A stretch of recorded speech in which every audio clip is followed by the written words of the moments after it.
What's going on, beautiful people? As you can tell, I'm on location right now. I ain't go too far, but I'm in the offices of the Balance and Bloom bookkeeping offices.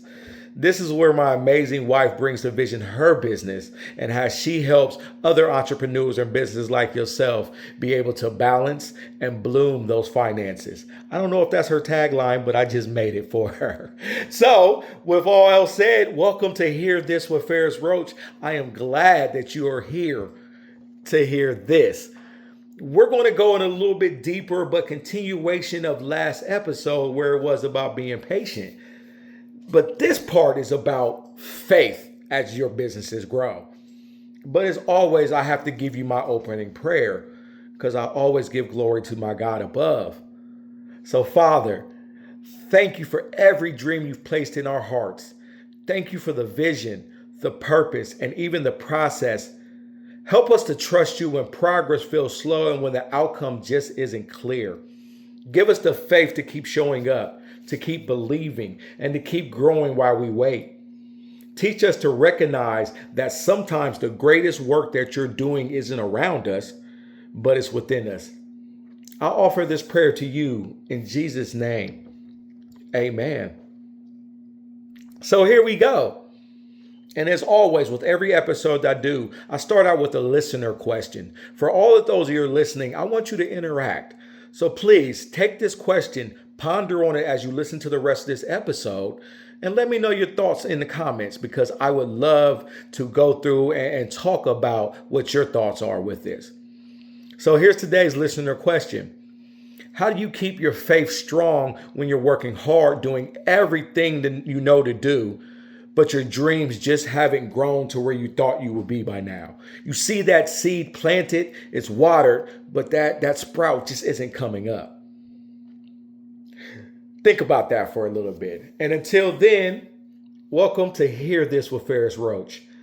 This page is just me working through a thought in real time as I'm listening to myself and going through my processes with hopes that it uplifts others.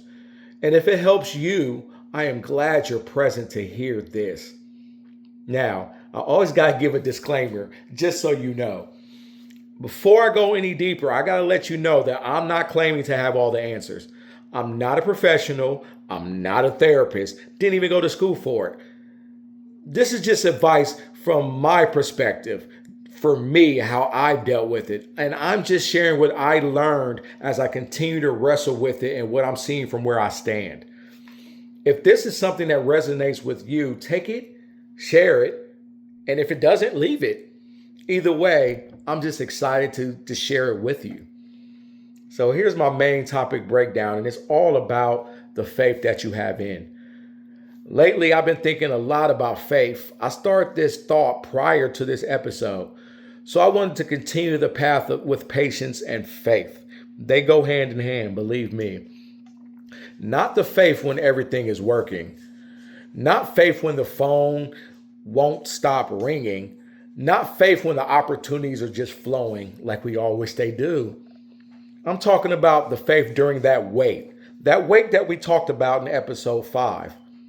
I'm talking about when everything is silent and things aren't going as you thought they would.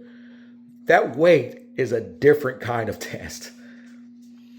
Because when you're pursuing a dream, whether it's in business, whether it's in relationships, whether it's in your spiritual lives or our personal growth, we often expect progress to happen a lot faster than it does.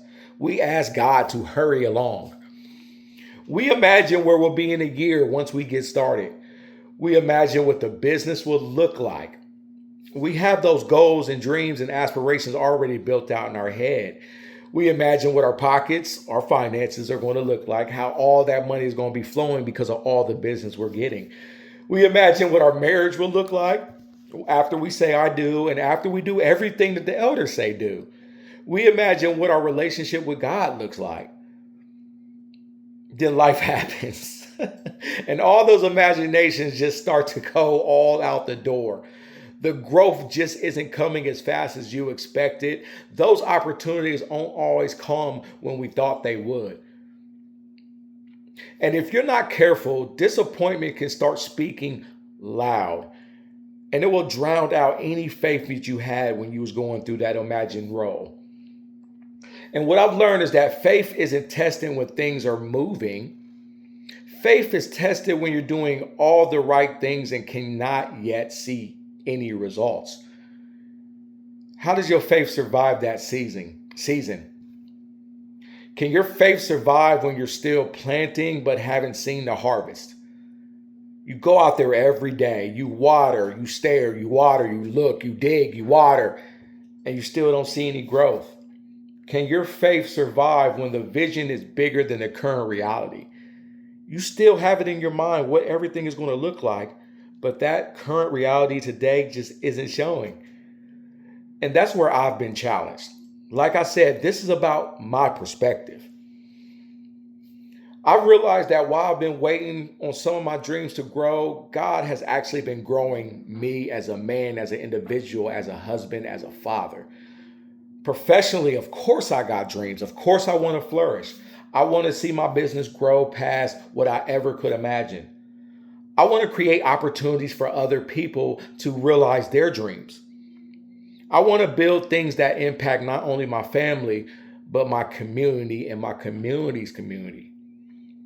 But then I started to recognize that faith couldn't stay the same level as my dreams if I wanted it to grow. My emotional intelligence had to grow alongside those goals, dreams, and faith. I had to become more patient. I had to become less reactive. I had to learn how to handle disappointment without losing hope. And it's very easy to do so. I had to learn how to trust God without demanding a timetable. And you've done it. I know you have. You look at God and say, when?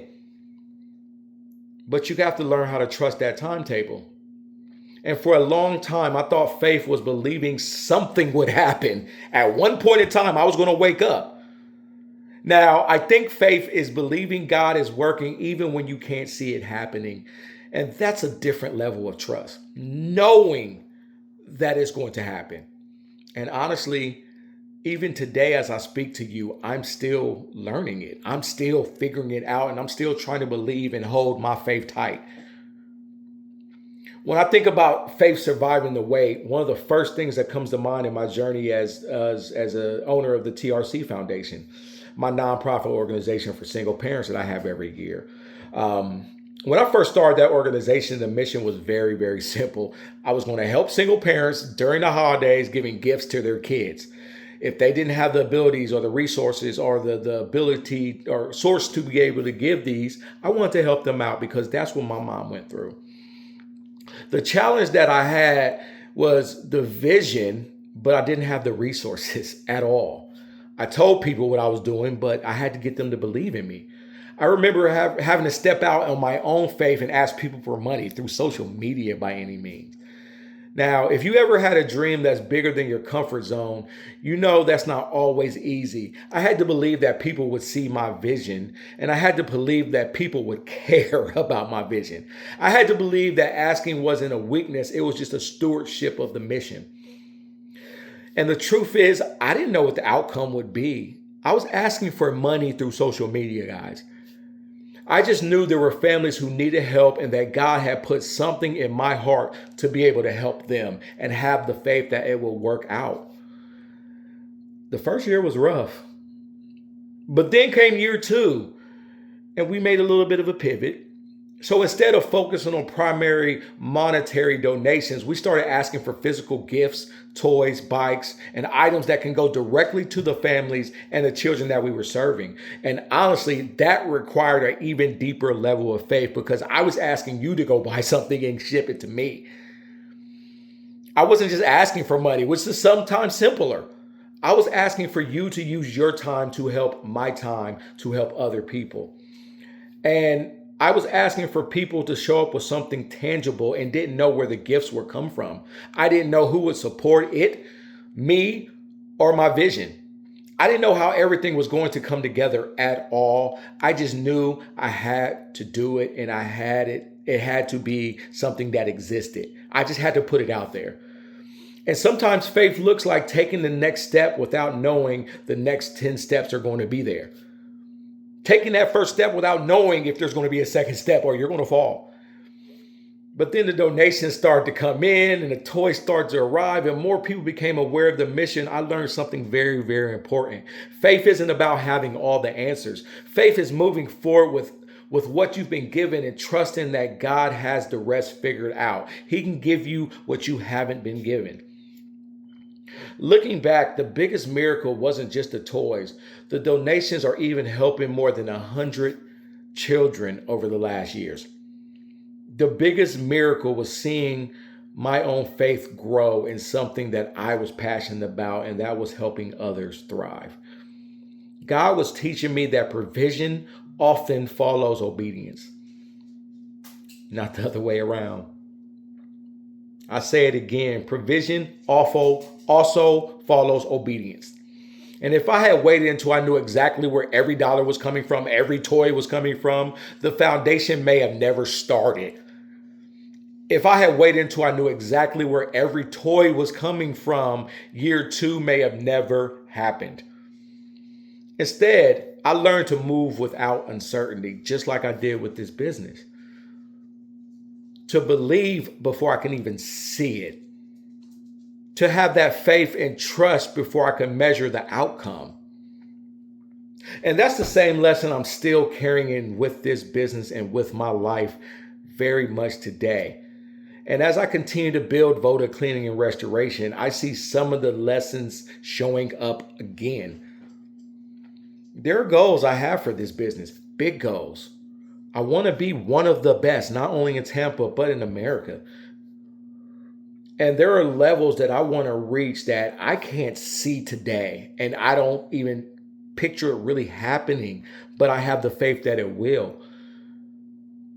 I can see them long before they become a reality. And that's important because of the faith I've learned from the past experiences. I've learned that growth isn't only about revenue. Growth is about readiness. Because if the business grows faster than the owner, eventually the owner becomes the bottleneck. So while I was believing for bigger things professionally, I also had to grow emotionally with my intelligence and with my faithfulness. I had to become more patient. I had to become more disciplined, more self-aware. I had to learn how to handle setbacks without becoming discouraged because discouragement is a big, big part. I had to handle delays without losing faith. When the cancellations came in, when the money wasn't adding up to the expenses, I had to really grasp onto my faith. I had to continue showing up even when the results didn't easily and immediately match my effort because I had the effort. The results just wasn't coming. That seed was still in the ground. I had to come to believe that faith and emotional intelligence grows together. Faith teaches me to trust in God and trust in what I believe God is here to do for me. And emotional intelligence teaches me how to manage myself while I wait. Faith reminds me that God can do what I cannot do. Emotional intelligence reminds me not to let frustration, fear, ego, or disappointment make decisions for me. And both are very, very necessary. Because the person I am becoming today is preparing me for the things I'm praying for tomorrow. So here's my reflection question. I'm going to hit you with a second one. Maybe you're listening right now and you're frustrated by the pace of your progress. Maybe your dreams feel delayed. Mine does. Maybe you've done everything you know to do and you're wondering why it's not happening yet. Hear this. Just because your dream hasn't grown doesn't mean that you haven't. And sometimes the growth inside of you is the very thing preparing you for the growth you've been praying for. The business, your relationship, your marriage, your parenthood, it may not be where you want it to be yet. It may not be where you want it to be yet. And even your spiritual walk may not be where you want it to be yet. Baby Christian, if you will. But if you're becoming more patient, more faithful, more emotionally healthy, more disciplined, and more trusting of God, then you're not standing still. You're growing. You can be that baby Christian and grow into that full-fledged person that you dream and pray about. So here's the actual question. What if the season you're calling a delay is actually a season of preparation? Ooh. I'll say it again. What if the season you're calling a delay is actually a season of preparation? What if God is building the person before he releases your promise? Think about that. I have. So here's my closing. That's all I got. This is just me thinking out loud, working through a thought that I've been having. If this spoke to you, I'm glad that you were present to hear this. I appreciate you. And if this helps you in any way, drop a comment, subscribe, send to someone else. Because not only would I love for you, but I love for anybody else to be able to hear this. I appreciate y'all, and we'll talk soon. All right, be